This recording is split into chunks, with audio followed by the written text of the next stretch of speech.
Bon, on s'excuse de quelques minutes de retard. Jean-Jacques, à la direction générale de la Guilde, bienvenue. Merci d'être avec nous. C'est une belle salle quand même. On attend d'autres personnes, mais on ne veut pas attendre trop longtemps quand même pour permettre d'avoir une discussion intéressante. Donc, merci beaucoup d'être avec nous. C'est un sujet qui est quand même, disons, présent dans l'industrie, pas juste dans la nôtre, là, mais c'est un sujet qui est présent et qui est une thématique qui est importante. Donc, on remercie nos studios partenaires, mais surtout, on remercie notre partenaire présentateur pour cette discussion aujourd'hui de Grand Prêcher. On remercie aussi la Banque nationale qui est partenaire de nos rendez-vous. Et puis, vous n'êtes pas venu ici pour m'écouter, donc je vais laisser la parole tout de suite à notre modérateur, Pierre-Marc Sears, qui va présenter les panélistes et lancer la discussion. Et puis, vous allez avoir le temps Oh, je ne veux pas m'avancer, mais je présume que vous allez avoir le temps de poser des questions puis d'avoir de l'interaction avec nos panélistes aujourd'hui. Alors, bonne discussion. Merci beaucoup.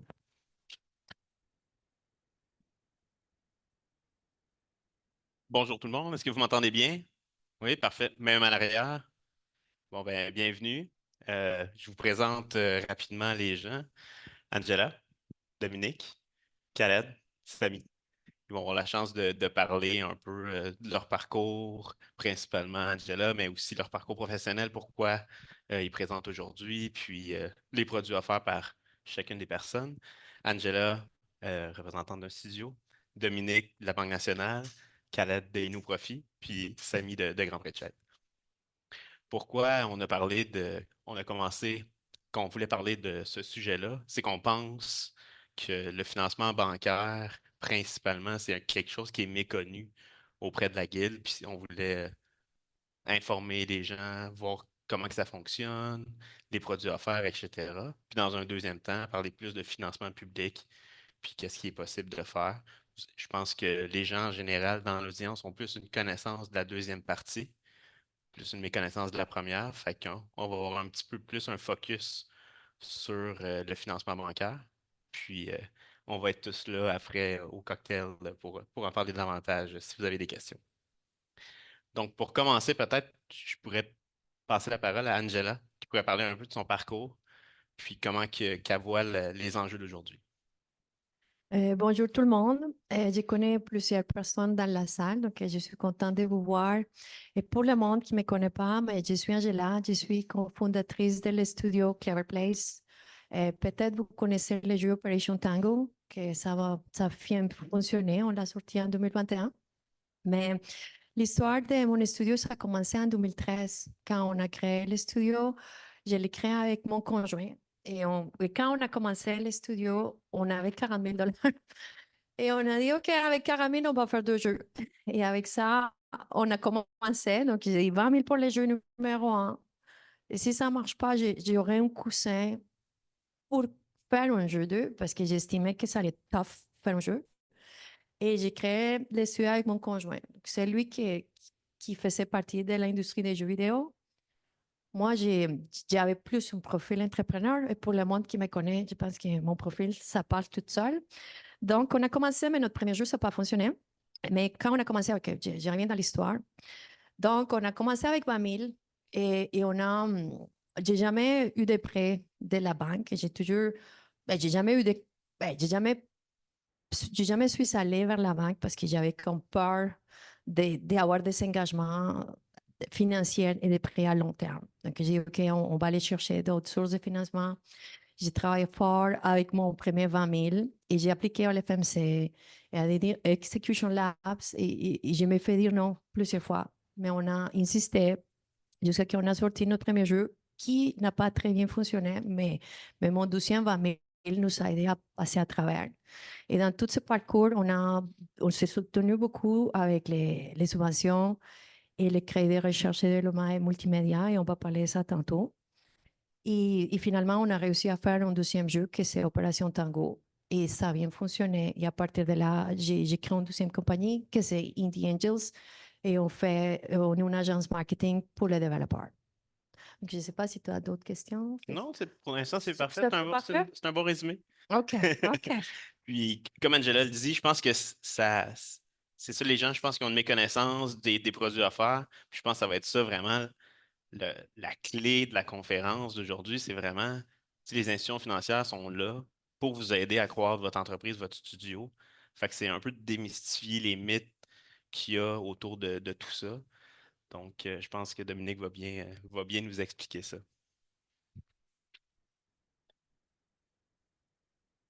Est-ce que vous m'entendez? Oui. Alors, je me présente, Dominique Champagne. Moi, en m'en venant tout à l'heure, j'ai marché. C'est à cause de moi si on est un petit peu en retard, je suis désolée. Mais ça m'a permis de réfléchir à la pertinence de la banque, puis qu'est-ce que je pouvais vous apporter, de un. Il m'est revenu, à quelque part en mémoire, que j'ai déjà été à votre place. Parce que à la fin des années 90 plutôt, j'étais dans une entreprise de jeux vidéo. Donc, un start-up à ce moment-là, que peut-être que vous connaissez, Megatoon, qui est devenu Behavior. Alors, j'étais là à ses débuts. On a été la première entreprise au Québec à faire un jeu sur la PlayStation à ce moment-là. Donc, ça a été mon introduction dans le domaine du jeu vidéo. Je sortais de l'université. Je suis rentrée dans la boîte avec David, Pierre Moisin était là d'ailleurs, avec 3 actionnaires et on a travaillé très, très fort dans cette entreprise-là. Par la suite, les actionnaires de cette entreprise-là ont formé une nouvelle compagnie qui s'appelait Sarbacane. Et encore là, j'ai travaillé avec eux, plan d'affaires, prévision financière et tout ça pour monter l'entreprise. Et encore là, des gens qui travaillaient dans cette boîte-là ont parti une nouvelle compagnie avec laquelle je suis partie et je leur ai aidé, qui s'appelle Frima. Donc, tout ce parcours-là, de dire c'est quoi une banque, à quoi ça sert, puis comment ça peut vous aider, mais j'ai été à votre place, oui, avec un profil différent, parce que moi, je suis comptable de formation, mais toujours dans le même intérêt. Qu'est-ce qu'on peut faire pour amener un levier supplémentaire à l'entreprise pour permettre de faire ce pourquoi on a été créé, faire un jeu? Alors, il existe des produits financiers, qui est comme la deuxième question. Non, vas-y. Je peux continuer? Ben oui. Il existe des produits financiers, mais une banque, ce n'est pas seulement des prêts. OK? Une banque est là aussi pour être un conseiller. Puis c'est un conseiller qui est gratuit parce que nous, on vous charge des frais quand on fait un prêt, mais les conseils sont gratuits. Donc, vous avez des questionnements. Qu'est-ce que je peux faire? C'est quoi la prochaine étape? On est là pour vous aider. Vous avez un contrat, on peut mettre une ligne de change en place, ton contrat dans une autre devise. Qu'est-ce qu'on peut faire? Alors, pour les startups, il est vrai qu'il n'y a pas beaucoup de financement possible, mais il va y avoir des leviers qui sont vous-même. Donc, c'est l'actionnaire qui, au départ, les premiers financements qui peuvent être mis en place sont sur les leviers des actionnaires, dont des gens qui ont formé l'entreprise. Donc, ça, souvent, c'est là que ça commence. Donc, on va parler peut-être d'une carte de crédit, d'une petite marge de crédit qui est supportée par les actionnaires. Donc, on commence comme ça. Puis, au fur et à mesure, l'entreprise a des actifs, parce que les banques, et Caisse populaire et tout ça, sont des prêteurs sur garantie. Donc là, on parle de garantie. Donc, qu'est-ce qui peut être mis en garantie? Puis, il y en a des gens ici qui vont pouvoir plus faire évoluer ce concept-là. Mais là, qu'est-ce que vous avez comme actif à mettre en garantie? Bien, c'est des comptes à recevoir, des crédits d'impôt, des contrats. Ça peut être un actif, vous voulez acheter des ordinateurs, bien, c'est encore là un actif qui peut être financé. Vous avez personnellement peut-être, ou l'entreprise, à certains, ça leur arrive d'avoir un building ou un condo. On peut prendre le condo. Donc, on prend un levier financier pour vous apporter de l'argent, donc donner de l'argent disponible à l'entreprise. Alors, c'est les principaux éléments à lesquels il faut s'attarder. Qu'est-ce que j'ai comme actif financier? Qu'est-ce que j'ai comme levier? Mais la première chose que vous devez faire, puis je suis certaine que vous êtes quand même au fait, c'est avoir un plan financier, avoir un budget, avoir des cash flows, donc savoir où est-ce que vous vous en allez. C'est ça que vous devez nous présenter. D'accord? Très bien dit. Je pense que tu l'as effleuré rapidement, mais peut-être expliquer un petit peu plus en détail les produits classiques. Les classiques. Donc, si je vais avec les classiques, je me suis mis quelques petites notes. Bon, un start-up, comme je disais tout à l'heure, un start-up, comme c'est basé sur la personne, on va parler de marge de crédit, d'appoint en fonction de l'actif des actionnaires. On va parler de carte de crédit, on va parler de services financiers, donc les services de paye, les comptes bancaires, le support pour ce qui est de vos contrats, peut-être en devises étrangères et tout ça. Donc, vous assurez un conseil. Aussitôt que vous avez un projet, donc, là, le financement de projet, on va parler de financement de crédit d'impôt. On va parler, est-ce que vous avez un FMC? On peut financer le FMC. Est-ce que vous avez un contrat avec un éditeur? Qui est l'éditeur? Est-ce qu'il est finançable? Quelle est la teneur du contrat? Donc, on va regarder le projet.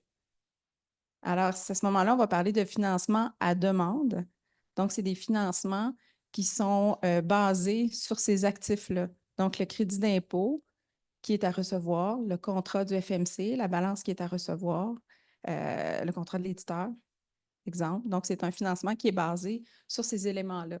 Ce ne sera pas des montants qui sont à 100% des sommes à recevoir, mais c'est une évaluation du risque qui va être faite, donc un pourcentage de ces sommes-là.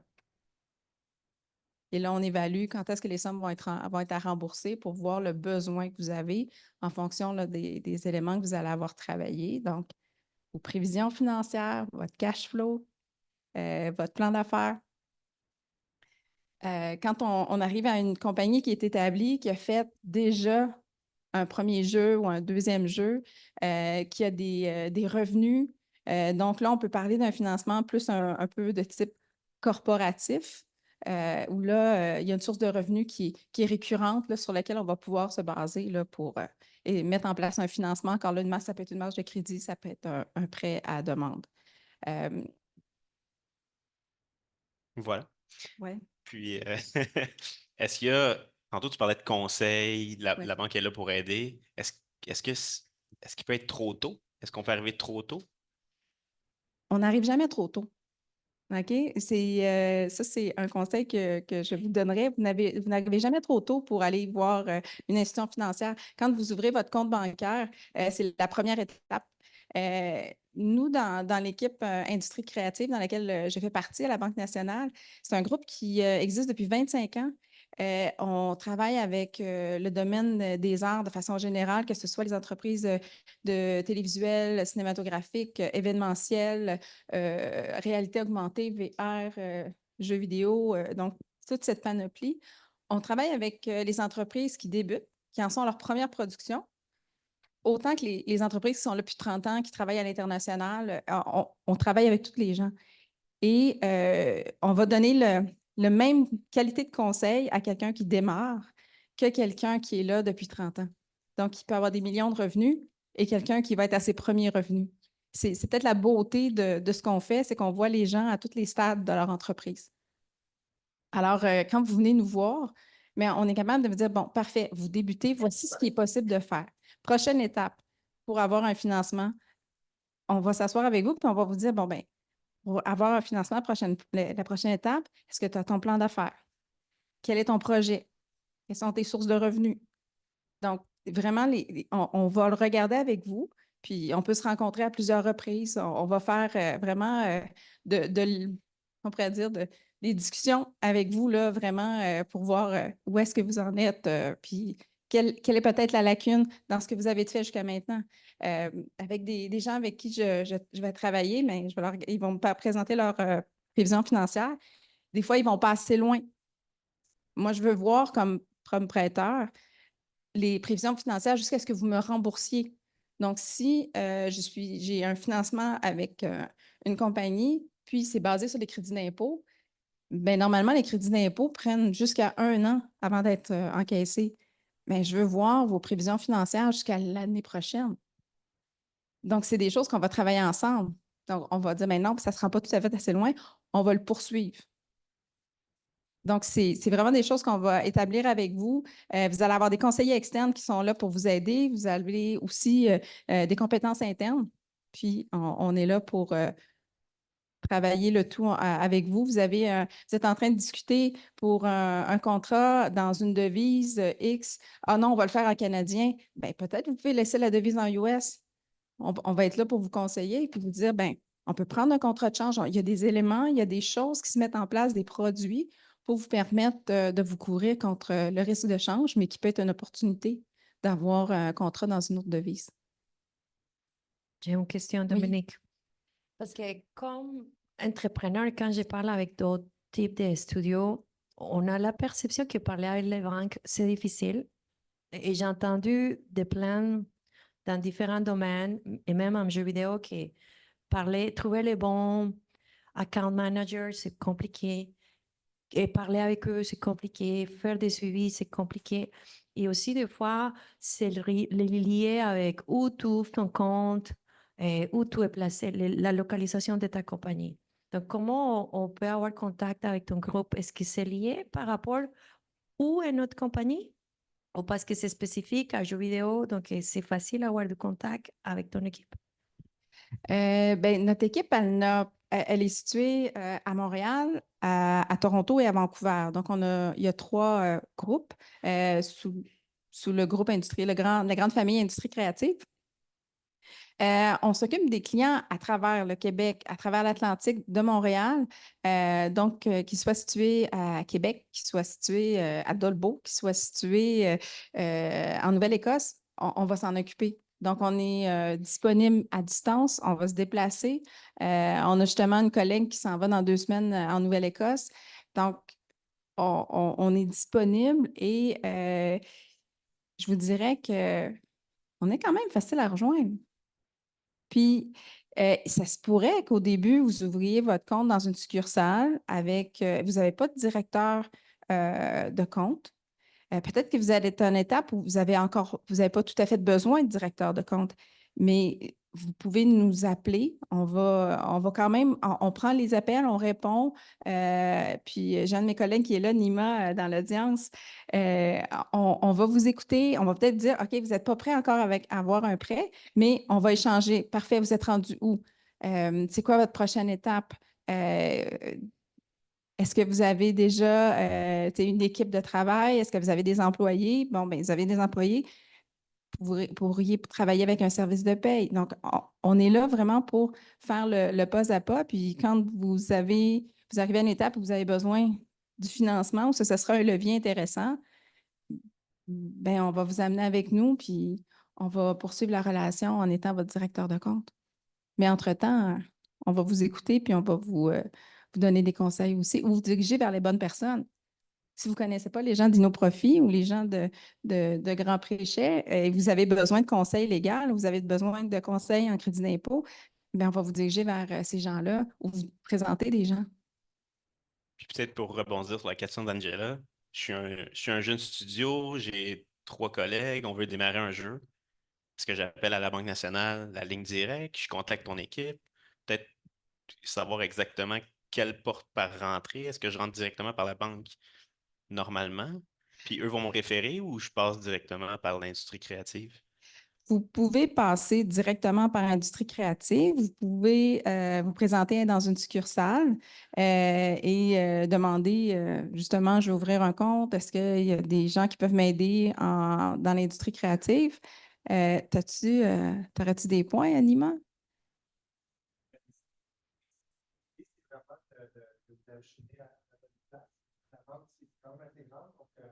Plusieurs départements. Donc, au niveau créatif, on connaît les limites de vidéo. Donc, si on peut rentrer une première analyse préalable, et là, vous dirigez dans votre équipe au besoin. Mais nous, on prend tous les appels comme ça. Ouais. Oui.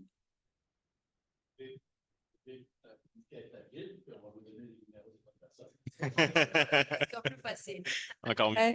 Puis sur le site de la Banque nationale, vous allez voir quand vous regardez les financements spécialisés, l'équipe de directeurs de compte est toute là. Vous pouvez cliquer sur une des personnes puis écrire. Parfait. Samy, peut-être nous parler un petit peu, on a parlé de prêt, on a parlé de cautionnement, on a parlé de garantie. Peut-être nous faire une introduction sur ces thèmes, ces concepts-là. Est-ce que vous m'entendez? Bon, je me présente, Samy Sheikha, je suis avocat chez Grand Préchet. Je pratique essentiellement en droit des affaires, donc je conseille des entrepreneurs, des entreprises à tous les niveaux. J'ai des clients qui ont une idée, jusqu'à des clients qui opèrent depuis 10, 20, 30, 40 ans. Et ce que je remarque souvent, surtout dans l'industrie des TI, c'est une industrie qu'on est capable de faire un bout de chemin souvent sans trop de financement parce que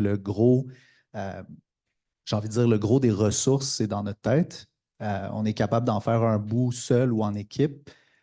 Ceci étant dit, les premières questions qu'on me pose, c'est bon, là, je suis rendu à ma limite. Puis la réalité, c'est que dans la vie, les ressources sont toujours limitées, les besoins sont toujours illimités, puis c'est encore plus vrai en entrepreneuriat, puis je suis pas mal sûr que tout le monde ici va être d'accord avec ça. L'idée, c'est que une fois qu'on a besoin de ces ressources-là additionnelles, ben, on se tourne vers des prêteurs, on se tourne vers de la famille, des amis, etc. À la fin de la journée, la première question qu'on va me poser, c'est quoi mon risque? Ou est-ce que si la compagnie ne marche plus, si les revenus ne sont pas au rendez-vous, si je ne suis pas capable de rembourser le prêt, c'est quoi mon risque? C'est une question qui est légitime. Puis, de manière générale, on va voir que les gens se sont constitués en société par action. Donc, une compagnie, comme on dit. Puis la beauté, sans rentrer dans les règles, les tenants et aboutissants d'une société par action, la beauté de la société par action, c'est de limiter votre risque. Hein, on dit que la société par action, c'est une personne distincte de vous. Donc, n'importe quelle dette, n'importe quelle obligation que la société a, elle ne vous appartient pas. Et si si la société venait à ne plus être capable d'assumer ses dettes, ben, on arrive dans une situation où c'est la société qui se met à risque. Vous, votre risque se limite à l'argent que vous avez ou aux investissements que vous avez faits, soit de l'argent, du temps, des efforts, peu importe. Ça, c'est la règle générale. La réalité, quand on fait affaire avec des prêteurs qui sont, j'ai envie de dire, des prêteurs plus sophistiqués, on pense principalement aux institutions financières, c'est qu'elles le savent très bien, puis que si elles veulent se positionner comme partenaires d'affaires, elles ont besoin de savoir que vous êtes dans le projet autant qu'ils s'embarquent dans le projet. Et donc, oui, vous êtes société par action, mais puis on parlait de garantie tantôt, l'institution financière va vous prêter de l'argent sur la base du risque qu'elle prend et sur la base des garanties que vous avez à offrir. C'est quoi ces garanties-là? Puis je pense que si on commence par le commencement, les premières garanties qu'une startup va pouvoir fournir, ce sont ce qu'on appelle un cautionnement personnel de ses fondateurs, actionnaires, administrateurs, dirigeants, appelons-les comme on veut. Ce cautionnement personnel-là, c'est quoi? Souvent, on a tendance à arriver à la banque, parler avec notre banquier. On est à quelques jours d'obtenir un financement X, que ce soit une marge de crédit, carte de crédit, peu importe. Et cet argent-là, on en a besoin à court terme pour réaliser un projet ou passer une espèce d'étape dans ce projet-là. Bien, on arrive, on signe un paquet de documents, c'est long, c'est légal, c'est écrit petit, puis ça nous intéresse moyen. C'est correct, on se met à signer. Et qu'est-ce qui arrive quand on signe ces documents-là? Bien, évidemment, on s'engage envers la banque. On le sait, puis c'est comme un peu pour ça qu'on est là. Mais parmi ces engagements-là, on peut signer un cautionnement. Puis le cautionnement, qu'est-ce qu'il vient dire? Bien, si vous avez pris une marge de crédit de 50 000 par exemple, il se peut que ce cautionnement-là, en fait, ce soit que si la compagnie n'est pas capable de payer, c'est vous qui devez le payer. Ce n'est pas plus grave que ça dans la mesure où vous le savez. Ce qui est moins le fun, c'est quand on arrive après et qu'on ne le sait pas. De manière générale, je vous rassure, c'est assez rare que j'ai vu des situations où est-ce que, voire jamais, où est-ce qu'on a signé un cautionnement sans savoir qu'on signe un cautionnement, on s'entend. Mais je pense que c'est important de comprendre exactement qu'est-ce que c'est un cautionnement et qu'est-ce que ça change dans la vie d'un entrepreneur. La réalité, c'est que vous partez avec des responsabilités très limitées dans votre entreprise. Vous prenez un risque, certes, parce que pour certains, vous avez peut-être lâché un emploi rémunérateur pour vous lancer à 100% dans un projet qui, à court terme, n'est pas très rémunérateur, mais dans une optique que ce soit plus tard. Mais je vous le dis, le risque est relativement limité. Il devient moins limité quand vous arrivez pour signer ce cautionnement et que le projet ne fonctionne pas. Puis que là, ça devient une dette, ça peut devenir une dette personnelle parce que ça devient le droit du bénéficiaire du cautionnement d'aller vous chercher, vous dire, hey, c'est parce que là, la compagnie est en défaut, il faudrait qu'elle paye. Ah ouais, mais la compagnie n'a pas de revenus, elle ne pourra pas payer. Ben écoute, si la compagnie ne peut pas payer, l'une des options, c'est que ce soit toi qui le paye. Fait que ça, je pense que c'est quand même important. C'est important d'obtenir les bons conseils. Puis je suis convaincu que les gens qui ont signé un premier cautionnement se sont fait dire voici qu'est-ce que ça implique, mais ça reste qu'il faut comprendre de où on part, c'est-à-dire la responsabilité qui est limitée à une responsabilité automatiquement qui devient un peu plus importante. Ce cautionnement personnel-là, il va vous suivre. Vous allez rembourser, par exemple, la compagnie va rembourser sa dette, le cautionnement va s'éteindre, parfait, mais le prochain financement que vous allez avoir besoin, il y a des chances qu'on vous redemande un cautionnement. Puis ça va suivre encore et encore et encore jusqu'à temps qu'on atteigne une certaine maturité, comme Dominique disait, où est-ce que là, peut-être que l'analyse du risque va se faire un peu différemment, puis peut-être qu'on est plus près du côté de l'institution financière à lâcher le cautionnement si on a d'autres garanties ou si on est rassuré d'une autre façon. Ça, c'est le volet cautionnement, dans le fond, pour les garanties. Des garanties, il en existe plusieurs, puis on ne commencera pas à faire le tour, mais je pense que l'autre principale garantie qu'on va retrouver, c'est l'hypothèque. Là, bien, tout le monde sait c'est quoi une hypothèque parce qu'on a tous entendu le terme à maintes reprises. Mais la réalité, c'est qu'on sait c'est quoi dans un contexte de ma résidence, je l'ai financée chez la Banque nationale, puis la Banque nationale a une hypothèque sur ma maison.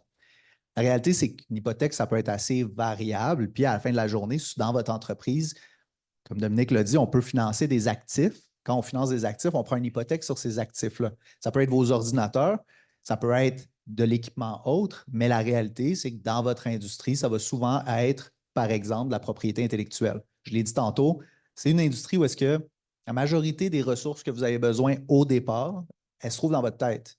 Ça, c'est votre propriété intellectuelle. Puis vous basez toute votre entreprise là-dessus. Derrière, la banque, si elle voit une valeur à cette propriété intellectuelle-là, puis ça peut s'analyser de différentes façons. On a parlé des contrats tantôt, on parle de comment vous êtes structuré, on parle de l'individu à qui on a affaire si on voit que c'est quelqu'un de sérieux qui va mener le projet à terme. Ça, c'est la valeur qu'on va donner à de la propriété intellectuelle. Sur cette base-là, on va aller vous financer. Mais qu'est-ce que ça veut dire, l'hypothèque?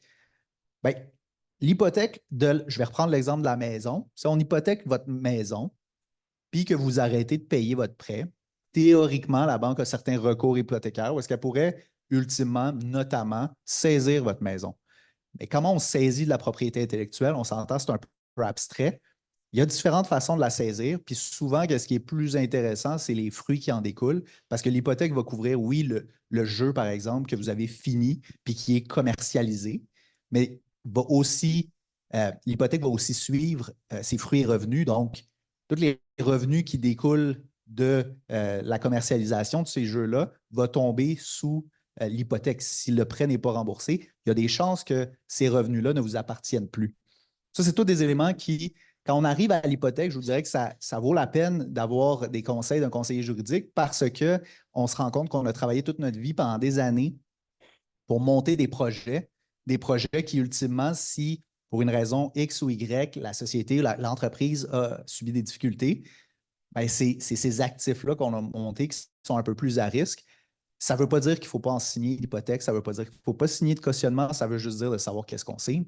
Je pense que ça passe, c'est un peu l'objectif aujourd'hui, je pense, de la discussion, c'est un peu de savoir bien, c'est quoi le financement, qu'est-ce que ça implique, c'est quoi le risque.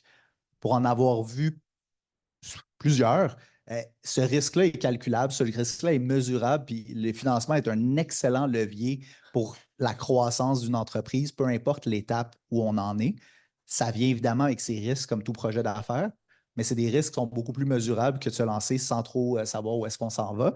Et bien, l'important, je pense, quand on est dans cette situation-là, c'est effectivement de savoir bien s'entourer pour avoir les bons conseils, puis être un peu encadré, enligné, surtout au début. Vient un temps où est-ce qu'il y a certains gestes, certains actes qui sont répétitifs, puis qu'on l'a déjà fait par le passé, je sais à peu près où est-ce que je m'en vais avec ça. Mais au début, tout est nouveau, puis c'est correct, mais c'est un peu cet encadrement-là, que ce soit le conseil des représentants des institutions financières, que ce soit les conseils d'InnoProfit, que ce soit des conseils juridiques ou de votre comptable. Ce sont des conseils qui, nous, c'est toute de l'expérience qu'on a eue via les multiples dossiers qu'on a faits, où est-ce que ce sont des gens comme vous qui sont dans votre situation, puis qu'on a conseillé, puis on les a vus dans différentes situations, différents contextes. Fait que c'est un peu ça, sans rentrer dans le détail d'un cours de droit des sûretés qui va vous endormir tous. Le overview de la situation. Une garantie, on va entendre garantie, on va entendre lien, on va entendre sûreté, on va entendre sécurité. C'est tous des termes qui veulent dire la même chose. Puis en gros, c'est un collatéral. C'est quoi qui va faire en sorte que votre prêteur va être à l'aise de vous prêter cet argent-là. Puis c'est certain que, je veux dire, des fois, quand j'ai des discussions avec mes clients, j'essaie de revirer la situation et leur dire, OK, on va changer de chaise 2 secondes, puis mets-toi dans la chaise de l'autre partie. Comment tu te sens? Si tu as 100 000 500 000 1 million sur la table, c'est ton argent, il est là, il est sur la table. Comment tu te sentirais si tu n'as aucune sécurité sur cet argent-là? Puis là, ben, c'est comme ça qu'on arrive à faire un bout de chemin. Puis on se dit, ouais, c'est vrai que j'avais 1 million de dollars sur la table. Moi aussi, ça me tenterait d'être sûr que je le récupère.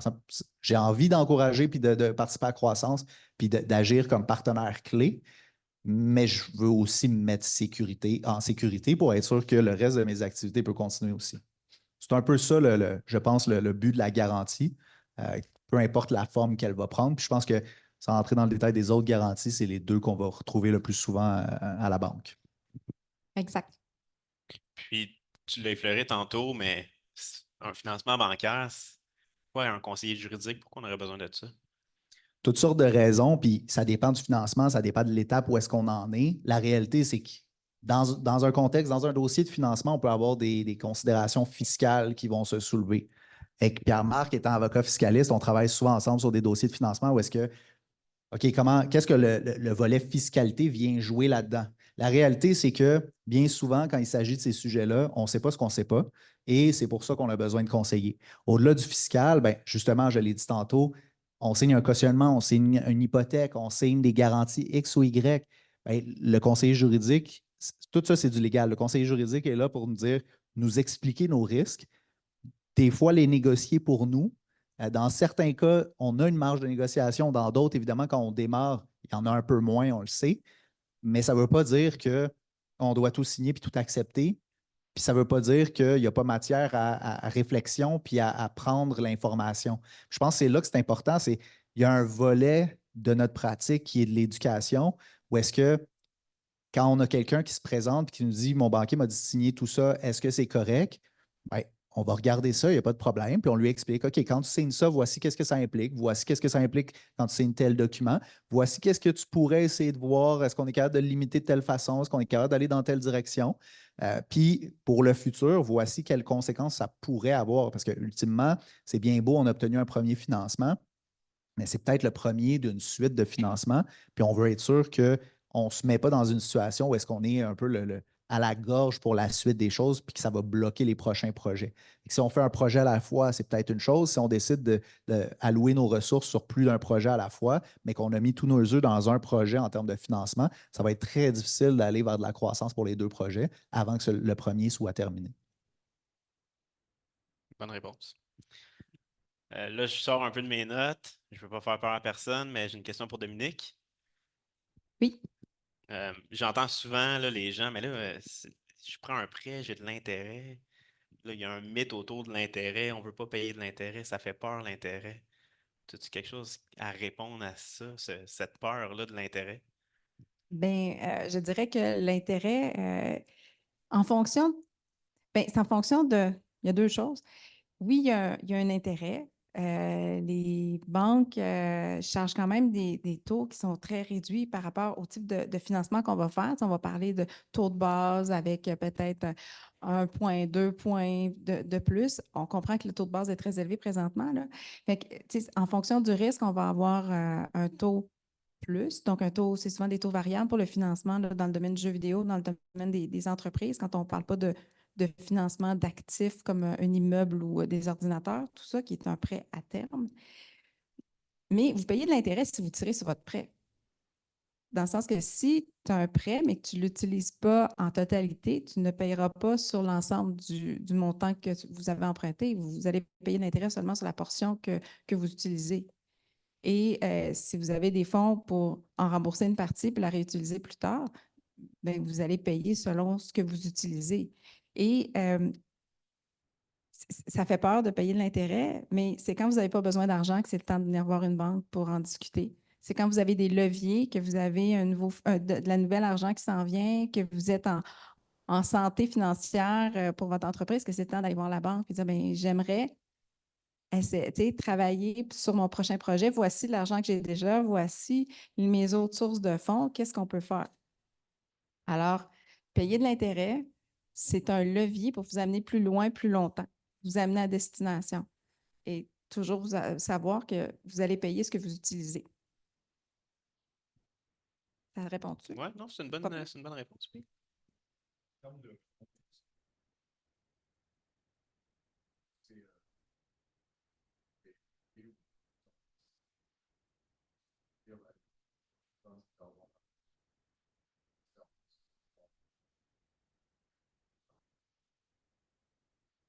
C'est en fonction, dans le fond, que je vous parlais au début tout à l'heure de ce qu'on va financer. Est-ce qu'on finance un contrat? Est-ce qu'on finance des crédits d'impôt? Parce qu'on veut un actif sur lequel on va s'appuyer.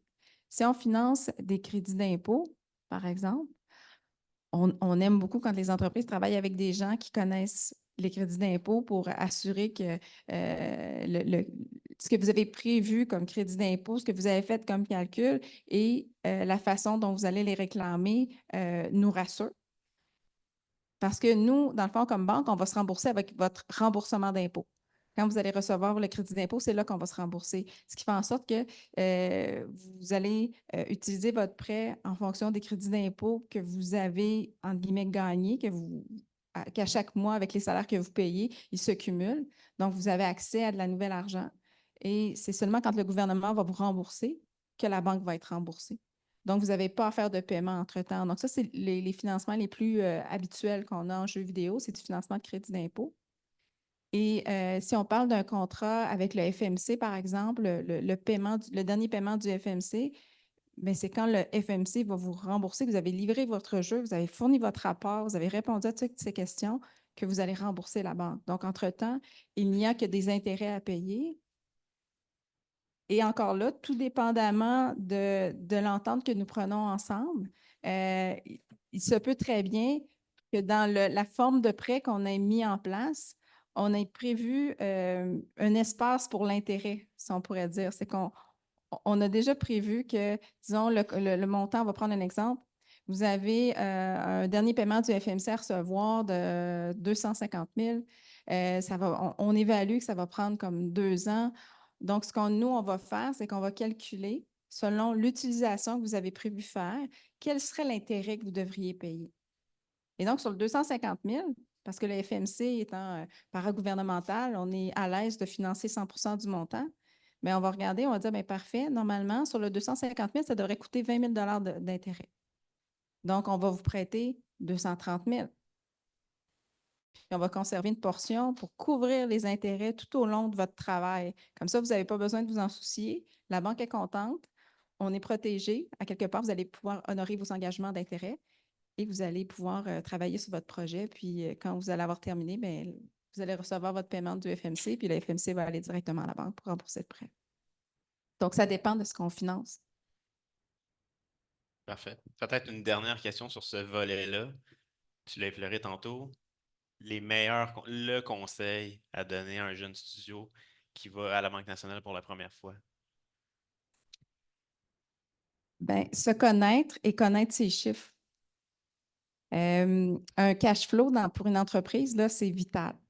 C'est très, très important. Donc, de savoir ce que vous dépensez, vers où vous allez, vos coûts, je dirais, c'est la chose la plus importante. Donc, se connaître, avoir votre bilan financier personnel prêt, parce que c'est quelque chose qu'on va demander, puisqu'on veut, au-delà de connaître l'entreprise, on veut connaître les entrepreneurs.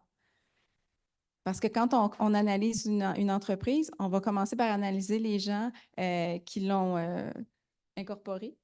Est-ce que vous avez un dossier personnel, un dossier Equifax qui est à l'ordre? Est-ce que vous êtes quelqu'un qui payait bien vos comptes? C'est une chose qu'on va regarder parce que si un entrepreneur a des mauvaises habitudes financières personnelles, il y a des risques qu'il les reproduise dans son entreprise. Donc, c'est des choses qu'on va regarder. Fait que soyez des bons payeurs vous-même. Donc, déjà, vous allez satisfaire à une des analyses qu'on fait. Et ensuite, soyez prêts à ayez des chiffres. Faites vos calculs. Qu'est-ce que vous avez besoin? Vers où vous allez?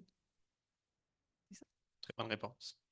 Donc, ça, c'était la première partie, le financement bancaire. Là, on passerait peut-être à la deuxième partie, le financement public en général, avec un focus sur les crédits d'impôt. Khaled, là, je ne t'ai pas fait intervenir trop, là, mais si tu peux peut-être nous parler. Là, je sais que les gens sont au courant en général, là, mais si tu peux faire peut-être un rappel des changements législatifs de Québec. Merci beaucoup, Marc-Pierre. Je vais commencer par me présenter. Donc, c'est Khaled Bouaziz, puis je suis consultant en financement public. On fera un concours plus tard pour celui qui prononcera mon nom de la meilleure des manières, mais vous pouvez m'appeler Frank entre-temps. Donc, en réalité, le mot d'ordre depuis tantôt, puis je ne pense pas que c'est deux sujets distincts, ça se rejoint pas mal beaucoup, c'est qu'il n'y a personne dans le financement qui va prendre le risque à la place de l'entrepreneur ou à la place de l'entreprise, y compris le gouvernement. OK? Moi, je suis ingénieur de formation, je suis artiste dans l'âme, c'est un petit peu comme tous les ingénieurs. J'ai rencontré ces deux domaines qui sont les crédits d'impôt puis les jeux vidéo lorsque j'ai commencé chez InnoProfit. Puis c'était déjà très, très étonnant pour moi de savoir qu'il y a un gouvernement, quand je vois de là où je viens. Puis il y a aussi un gouvernement qui te donne de l'argent, OK? Qui te rembourse tes crédits d'impôt, qui est capable de t'aider dans tes trucs. Bah, c'est très cool.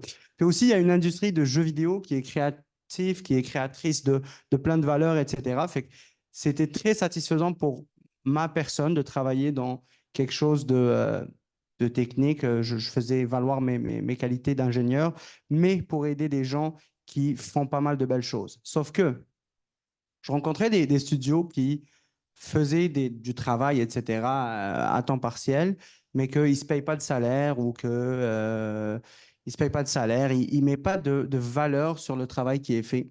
Et, tu sais, au vu de la fiscalité, là, le travail qui est fait, il est comme transparent un petit peu. Donc, tu sais, le gouvernement, il te dit, moi, je peux te rembourser, mais il faut que tu fasses, toi, ta part. Et ta part, c'est quoi?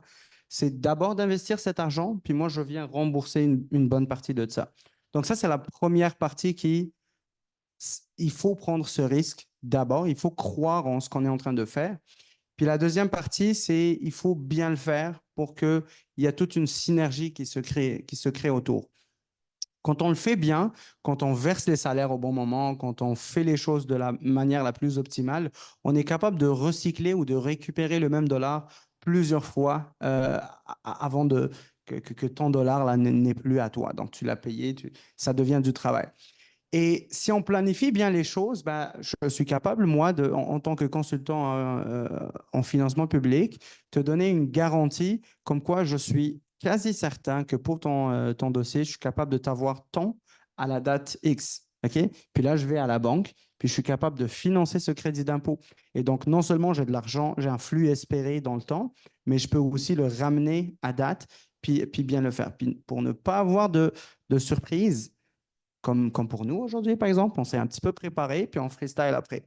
Donc, toi, tu te prépares toujours, tu te dis, OK, si je veux déposer mes crédits d'impôt, c'est quoi que j'ai comme argent, puis ça va me tenir 6 mois? OK, cool. Il faut que dans 6 mois, j'ai déjà mon retour. Donc, il faut que je parle à mon fiscaliste, il faut que je parle à mon comptable, il faut que je fasse les choses bien, il faut que moi, je sois prêt, puis que, OK, je dépose. Il y a des variables qu'on ne contrôle pas, c'est sûr, le temps de traitement par le gouvernement, etc. Mais tout ce qui est en mon contrôle, je le prépare, je le planifie, je le fais bien. Et je perfectionne mon processus. Parce que c'est cool d'avoir des crédits d'impôt, mais il y a des critères derrière. OK? Ils ne sont pas vérifiés à toutes les années, mais je ne veux pas courir le risque, moi, de ne rien améliorer dans mes processus, puis de continuer de compter sur le montant X qui rentre à chaque année par les crédits d'impôt. Puis si jamais il y a un audit, qu'est-ce qui se passe? J'ai déjà financé mes crédits, fait que je dois rembourser cet argent-là. Et donc, pour pouvoir avoir ces garanties, etc., il faut bien planifier les affaires dès le début. Puis je pense que c'est une industrie qui est bien choyée. Il y a plein de professionnels autour qui sont capables d'aider à structurer vos affaires. C'est un peu l'intérêt d'avoir des juristes, des banquiers, des marketeurs, des consultants dans pas mal de domaines autour, puis vous concentrer sur ce que vous savez faire le mieux, c'est-à-dire votre cœur de métier, le développement de jeux vidéo, etc. Rapidement, là, je vais parler de la question qu'avait posée Pierre-Marc par rapport au changement récemment dans les crédits d'impôt. Je ne veux pas être rabat-joie, même si je suis beaucoup trop sceptique par rapport à ce qui se passe, mais la tendance actuellement dans le financement public est à la baisse. OK? Puis la crise aujourd'hui, elle est là pour l'industrie du jeu vidéo. Je parle juste du volet financement public. OK? Puis toutes les industries ont eu leur propre crise, puis on voit comment ils ont dealé, puis ils sont sortis de cette crise-là. Puis aujourd'hui, oui, il y a des coupures sur le CTMM, oui, il y a moins de subventions, oui, mais il y a quand même des stratégies. Puis quand on fait affaire avec les bonnes personnes, puis qu'on planifie bien les choses, on est quand même capable de réduire le risque. Tous les changements que le gouvernement a apportés, c'est quand même dans une optique pour pousser les entreprises à créer plus de valeur, mais ce n'est pas fait de la meilleure des manières. Je vous explique les 3 critères qui ont changé, puis Je vous explique pourquoi moi je trouve ça un petit peu pas très bien fait. La première règle qui a changé dans le crédit d'impôt CTMM, c'est qu'avant, ça remboursait la partie du salaire qui est fait sur des sur des titres multimédia. Okay? Aujourd'hui, on dit sur la première partie où il n'y a pas de l'impôt personnel qui est payé, donc 18 035, je pense, pour 2024, puis ça augmente d'une année à une année. Moi, je ne vais pas te rembourser parce que la personne que tu payes, elle ne paye pas beaucoup d'impôts. Donc, tu sais, le gouvernement, là, il fait ses calculs puis il dit, cette partie, je vais l'enlever. Donc, le salaire annuel d'une personne, moins cette partie-là, c'est ça qui va devenir remboursable. Deuxième des choses, je ne veux pas te rembourser toujours les crédits d'impôt. Je vais te donner une partie qui est remboursable et une partie qui n'est pas remboursable. Ça veut dire quoi, une partie qui n'est pas remboursable? Je te donne le crédit d'impôt, mais je ne te le donne pas en cash. Je te le donne comme en crédit, là. Puis si jamais tu as des impôts à payer dans une année, 2 années, 3 années, tu vas réduire de ce truc. Et c'est pour pousser les entreprises à devenir des entreprises qui payent de l'impôt. Donc, ce ne sont pas des entreprises qui sont tout le temps éternellement à perte. Et donc, ils doivent générer des revenus puis du profit. Et donc, on diminue le crédit d'impôt. Le troisième critère, c'est que oui, le 37,5, là, le fameux 37,5 va dégraisser jusqu'à 30% sur 5 ans. OK? Donc, c'est à peu près les 3 plus gros changements. Puis, ça ne fait pas beaucoup de sens dans le contexte de l'industrie du jeu vidéo parce que, de 1, la moyenne des salaires, elle n'est pas la plus hausse. Ce n'est pas l'industrie qui a la moyenne des salaires la plus hausse. Et les entreprises qui payent très bien, c'est les gros de ce monde. Donc, ça n'aide pas beaucoup les petits aujourd'hui si on enlève la première partie qui est celle de l'impôt personnel. La deuxième des choses, c'est qu'un jeu, ça prend 3-4 ans à développer, puis on ne sait pas à quel point il va faire des revenus à la fin. Oui, ça va créer de la valeur. Oui, il y a des fleurons aujourd'hui. Il y a des super beaux exemples l'année dernière qui ont fait des chiffres extraordinaires, puis ont fait la fierté du Québec partout dans le monde. Mais ça n'arrive pas tout de suite. Fait que moi, la portion non remboursable, ça me dérange un petit peu parce que c'est comme si que tu délayes mon crédit sur 3-4 ans jusqu'à temps que je sois profitable. Et c'est un petit peu, c'est quelque chose à laquelle on s'oppose avec la guilde, etc. On va essayer de faire comprendre un petit peu la réalité de l'industrie plus au gouvernement pour peut-être changer ses règles. Mais la seule petite bonne nouvelle dans tout ça, c'est qu'il y a des alternatives. Il y a le crédit recherche et développement qui est toujours là, qui touche beaucoup l'industrie créative. Donc, tout le développement dans le jeu vidéo, il y a pas mal de choses qui sont novatrices et qu'on peut aller récupérer comme crédit d'impôt à la RSCDE. Il y a des subventions, il y a des affaires on peut faire un petit mix comme ça, là, puis pour essayer de lisser la courbe puis de passer à travers.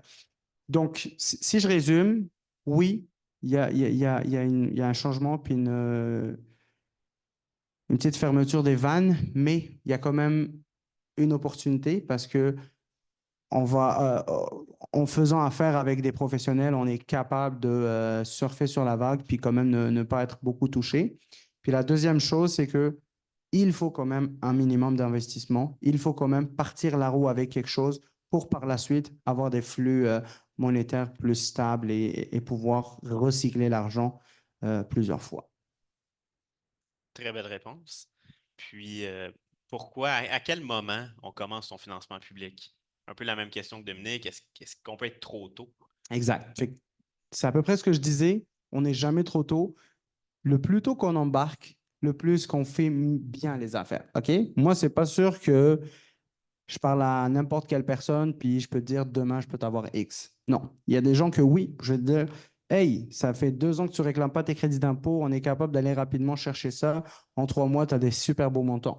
Mais si ton année, elle vient de commencer, tu n'as jamais versé de salaire par le passé, etc., ce n'est pas demain que je vais te chercher des crédits, mais on est bien placé pour tout structurer. Je suis quand même capable de t'obtenir un financement par contre. Donc, moi, si je vois qu'on structure bien les affaires, on verse les salaires à bon place, etc., ben, on peut faire des lettres de garantie. Puis notre partenaire ici est très généreux d'accepter des primo-déposeurs. C'est-à-dire que même si vous n'avez pas un historique, il y a quand même une probabilité qu'on vous finance les crédits d'impôt. Donc, vous n'avez pas un historique avec les crédits d'impôt, mais s'il y a un professionnel qui vous accompagne, qui connaît le milieu, qui est capable de garantir un certain montant, on est capable de te le financer. Et donc, oui, c'est jamais trop tôt parce que si tu fais bien les affaires, on est capable de bien structurer pour la suite.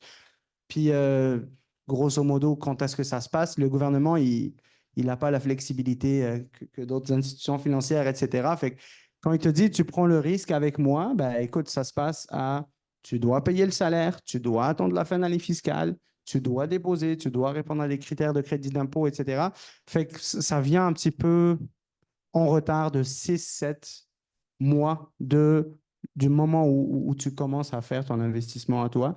Donc, c'est une année plus ces 6-7 mois. Donc, c'est vraiment 1 an et demi à peu près après le premier effort de ta part. Tu commences à récolter les crédits d'impôt, mais ça revient toutes les années. Fait que c'est ça qui est cool.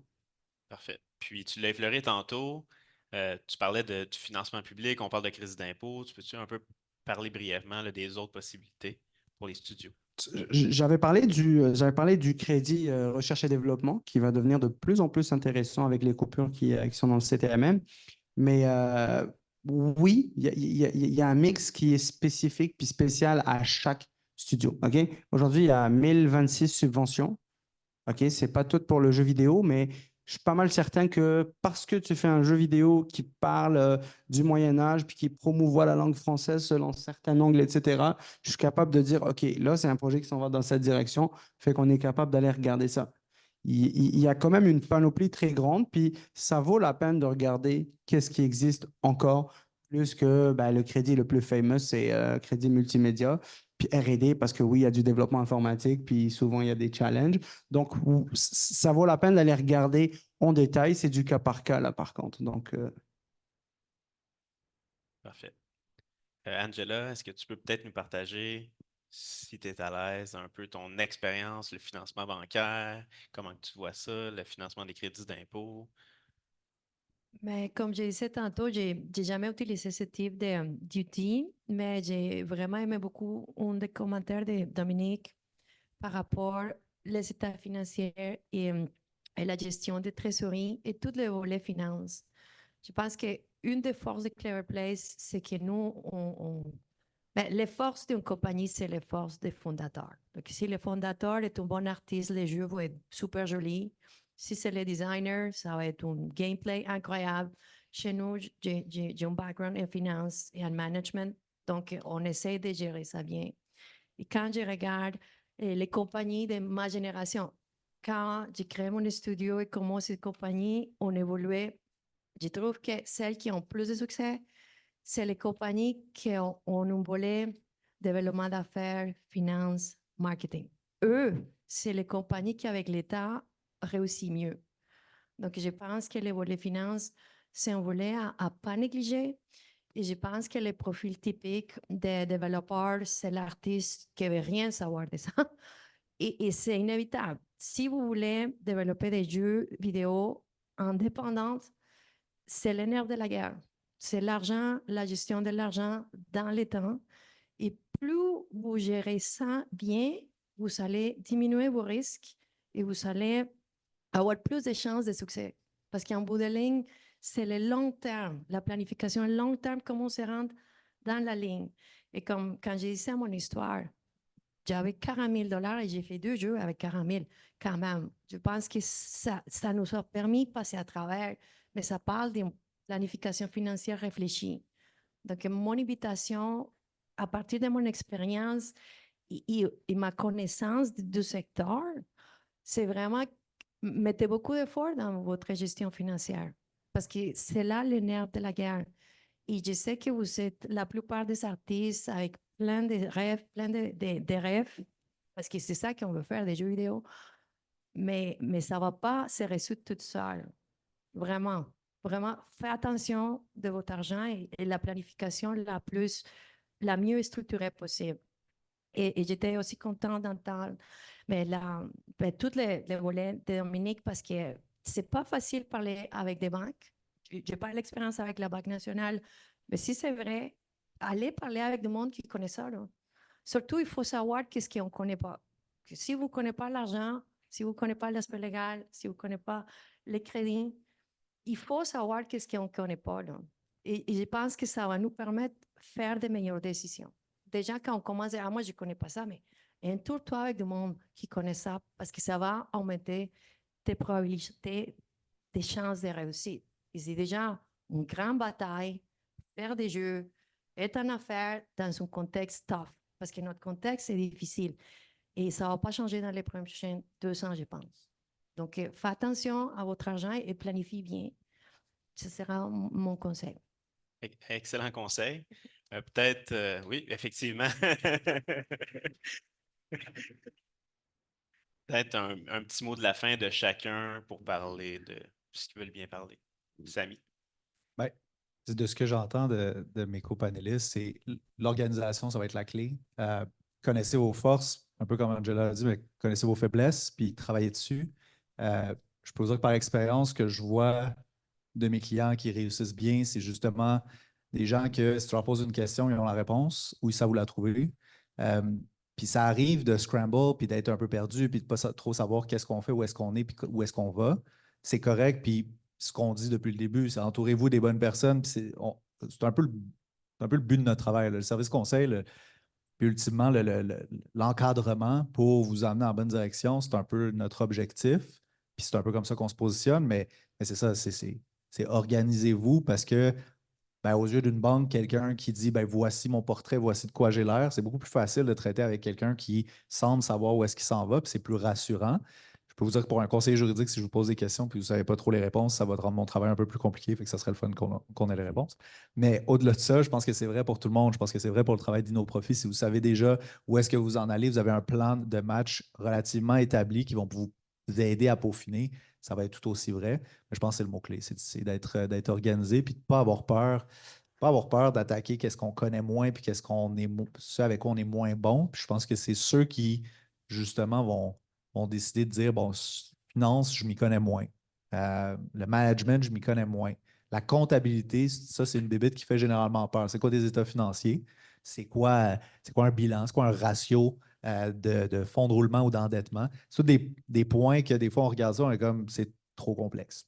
Mais en réalité, c'est pas tant complexe, puis moindrement qu'on en connaît un petit peu, ça va faciliter probablement la croissance de notre studio. Karen. Fait que c'est ça, rapidement, la pénurie qu'on voit aujourd'hui, il y a moins de cash sur la table, etc., de tout bord. Elle va faire en sorte que l'industrie fait de vous, puis fait des studios, des vrais business, puis des vrais businessmen. Et c'est une game de businessmen depuis le début, sauf que oui, il y avait quand même beaucoup d'aide. Ça a permis à... Aujourd'hui, l'industrie, elle s'est installée. Et là, il va falloir qu'elle s'aguerrisse. Puis à la fin de tout ce cycle, oui, on aurait acquis beaucoup, beaucoup de connaissances managériales, finances, etc., qui vont permettre de l'industrie de rester là pendant longtemps. Puis c'est ça la bonne nouvelle dans tout ça. Aujourd'hui, c'est la crise, mais demain, ça va aller mieux. Oui, dans le même sens que mes copanélistes, intéressez-vous à vos chiffres, intéressez-vous à votre entreprise au niveau financier, que ce soit que vous soyez 2, 3 actionnaires, puis qu'il y en ait un qui ait cette charge-là, il faut que l'autre s'y intéresse aussi. Il faut que vous le compreniez, parce que quand il y a des décisions à prendre, il faut que tout le monde soit en accord. Donc, il faut le comprendre. Peut-être que certains d'entre vous ici êtes des programmeurs.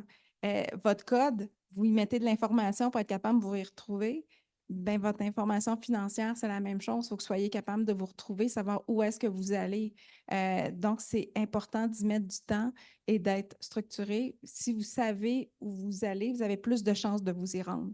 Donc, mettez un peu de temps de ce côté-là aussi. Et j'ai beaucoup aimé la présentation d'Angela qui avait mis beaucoup de temps au départ dans tout cet aspect-là financier. Donc, c'est important. Pour se rendre à destination, il faut vous mettre du temps aussi de ce côté-là. Je dirais un petit point de plus, est-ce que quand on est en affaires, on pense tout le temps, OK, on prend des risques, et il faut faire ça. Mais la façon de réduire ces risques, c'est quand on connaît nos chiffres, et ça fait la vie plus facile, et ça enlève, parce que ça devient moins connu. Parce que quand tu ne connais pas, tu ne sais vraiment pas où tu t'en vas. Mais plus tu analyses tes chiffres, ça amène de la lumière, et je pense que c'est la meilleure façon pour réduire les risques. Et ça réduit le stress et la vie est plus belle. et on prend des meilleures décisions aussi. Dernier mot, n'hésitez pas à poser des questions. Vous avez probablement des collègues d'autres studios qui ont réussi ou qui semblent bien aller. N'hésitez pas à leur poser des questions. Qu'est-ce qu'ils ont fait? Qu'est-ce qu'ils ont fait comme échec, comme mauvais coup, comme bon coup? Posez-leur des questions sur l'aspect financier. Ils vont certainement avoir des choses à vous raconter. Et c'est toujours bien de savoir que tout le monde passe par ces premières étapes-là quand on a une entreprise. Donc, c'est normal. N'hésitez pas. Je suis certaine que les gens vont être très ouverts à discuter. Voilà. Donc,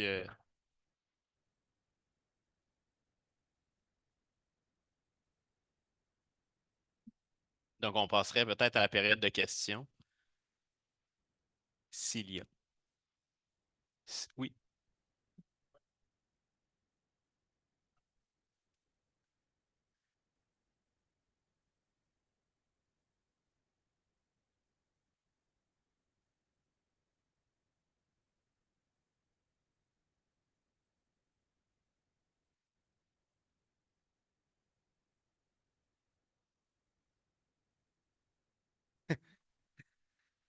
Je suis sûr qu'ils ne t'entendent pas en arrière.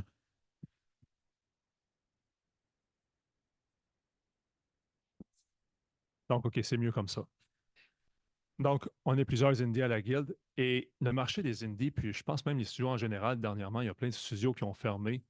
Puis il y a dans les jeux, je ne sais pas si c'est juste les jeux indie ou les jeux en général, mais il y a à peu près 95% des jeux qui ne font pas d'argent.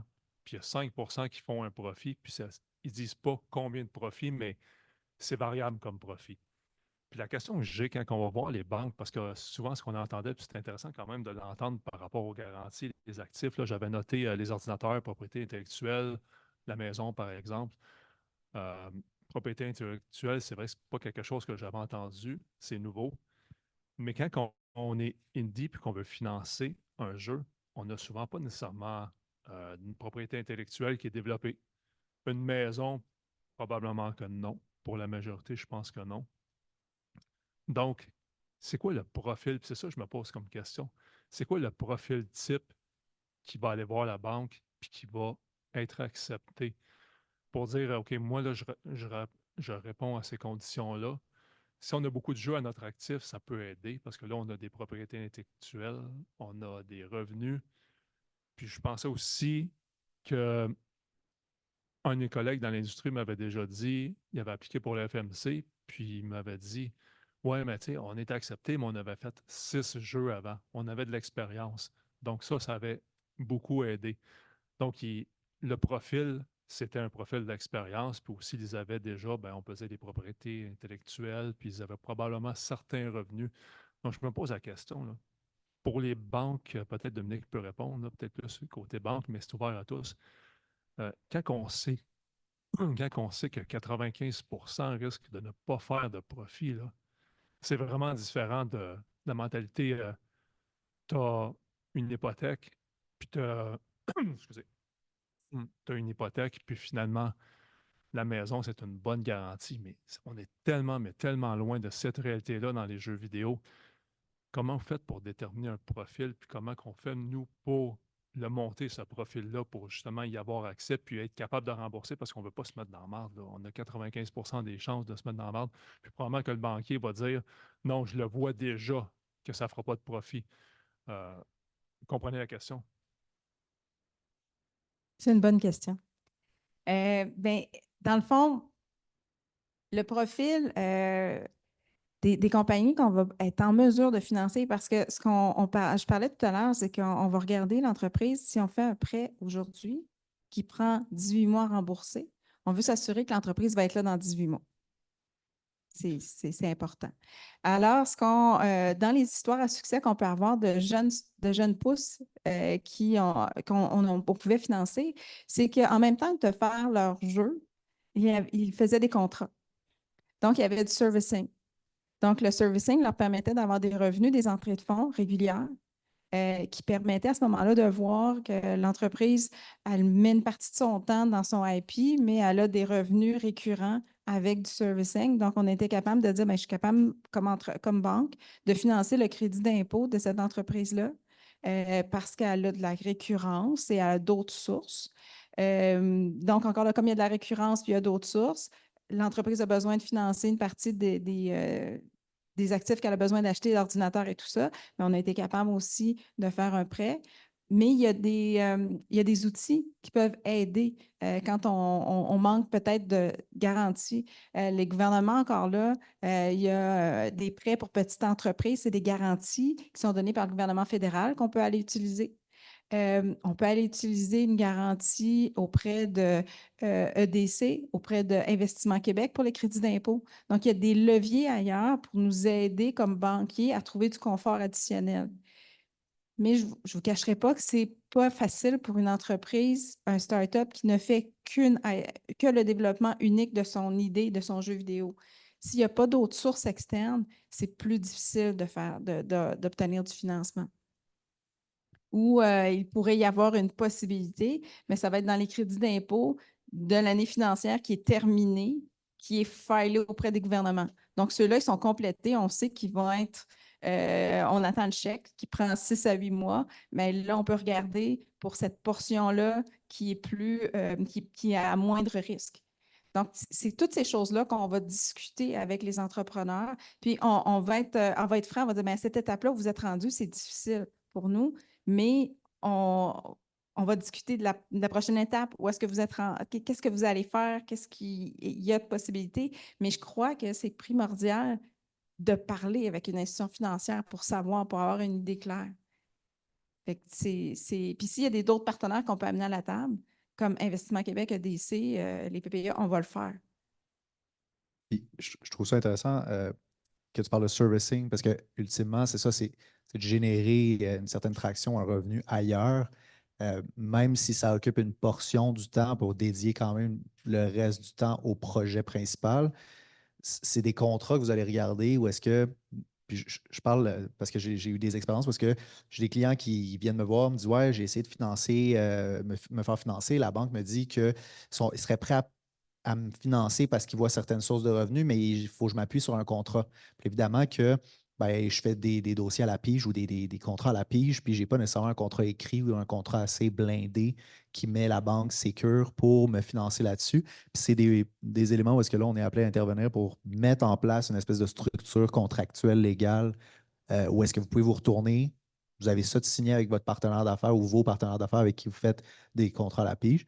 Vous retournez vers la banque, vous dites, ben, non seulement j'ai un revenu parce que j'ai un tracking des entrées d'argent, mais ce revenu-là est relativement garanti. Puis là, je ne veux pas utiliser le terme garanti comme on parlait tantôt, mais il y a une certaine assurance qu'il va être récurrent parce que j'ai un contrat avec un certain terme, que ce soit 6 mois, 1 an, 2 ans, ou un certain niveau de contrat, peu importe, là, une récurrence, j'ai envie de dire. Mais ça, c'est des modalités où c'est des conditions dans lesquelles on a été amené à intervenir justement pour appuyer un financement. Je voulais rebondir un petit peu sur ce que Dominique avait dit, mais c'est exactement le profil aujourd'hui qui est capable de rester 2-3 ans dans l'industrie. C'est-à-dire que, je ne sais pas les chiffres que tu avais cités, si c'est mondial ou c'est ceux du Québec, etc., mais check, OK, mais c'est sûr et certain que c'est comme dans tout le divertissement. Il y a 10 000 chansons qui sortent par jour, il y en a une ou deux qui font le buzz, puis il y en a quelques-unes qui font moyen, puis je pense que pourquoi l'industrie existe, etc., parce que oui, ça couvre. Oui, ça couvre. Et comment on fait aujourd'hui pour départager un petit peu ce gros bénéfice? Ben, c'est, ben, toi, tu as fait un gros jeu où tu as des grosses ambitions, ben, il te faut plus de monde. Tu ne peux pas recruter tout le monde. Fait que moi, je peux t'aider sur cette partie que je connais, etc. Puis, c'est d'utiliser ça pour ta propre IP. OK? Donc, je suis spécialisé dans telle affaire je gère le serveur multijoueur de je ne sais pas quoi, OK? Je fais le service, mais c'est la même technologie qui va me servir à faire mon jeu ou à faire un gameplay intéressant avec ça. Et donc, oui, il faut créer un side hustle à côté en attendant que je vais peut-être créer un jeu qui réussira moyen, un peu, beaucoup. On ne sait pas, mais il faut quand même avoir ce side hustle. Puis, ça prend 2-3 jeux avant de réussir quelque chose. Et donc, c'est sûr et certain qu'on a besoin d'un revenu à côté pour garantir que tout ça se passe. Et je voulais ajouter un peu sur l'histoire de Clever Place quand on a bâti notre premier jeu avec 20 000. Donc, au Canada, l'industrie des jeux vidéo et même les hautes technologies, on n'a pas beaucoup de VC investment. Donc, si on cherche des millions, il ne faut pas chercher des millions parce qu'il n'y en a pas beaucoup de millions.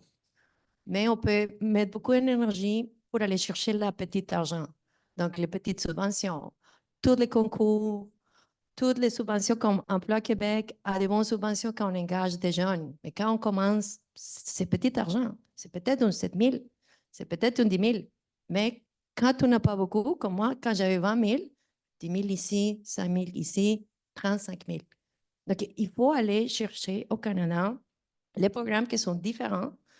Ça ne promet pas beaucoup d'argent, mais ça fait une différence. Et surtout quand on n'a pas beaucoup, n'importe quel 5 000, qui est 2 000, que tu peux trouver, ça fait une différence. Et lentement, c'est ça que j'ai fait au début. J'ai cherché toutes les subventions et, et il y avait des subventions pour les moins de 35 ans. J'ai eu, c'était à l'époque Fondation Montréal. J'ai eu 10 000 $. Là, j'ai eu 30 000. De 20 000, j'ai passé à 30 000. Après, j'avais engagé, je pense, un jeune sans expérience. Donc, Emploi Québec m'a donné un autre 10 000. Et là, j'ai 40 000. Après, CIM donnait une subvention pour les services avocats, comptabilité, 20%, ils payaient 20% de la facture. Disons que j'ai eu une autre 3 000. Et là, j'ai passé de 20 000 peut-être à 50 000 en aller chercher la petite argent. Parce qu'avoir des millions, quand on commence, ça ne va pas arriver. Pour être honnête, ce n'est pas vrai. Mais il faut s'organiser pour aller chercher les options, même si c'est petit, mais un petit, on ramasse. Et si tu payes tes salaires, là, tu peux aller payer les crédits. Et là, ça commence, ta rue commence à avancer. Et plus tu fais des épreuves, par la suite, quand tu as plus un dossier, plus ça te fait, là, la banque fait une option.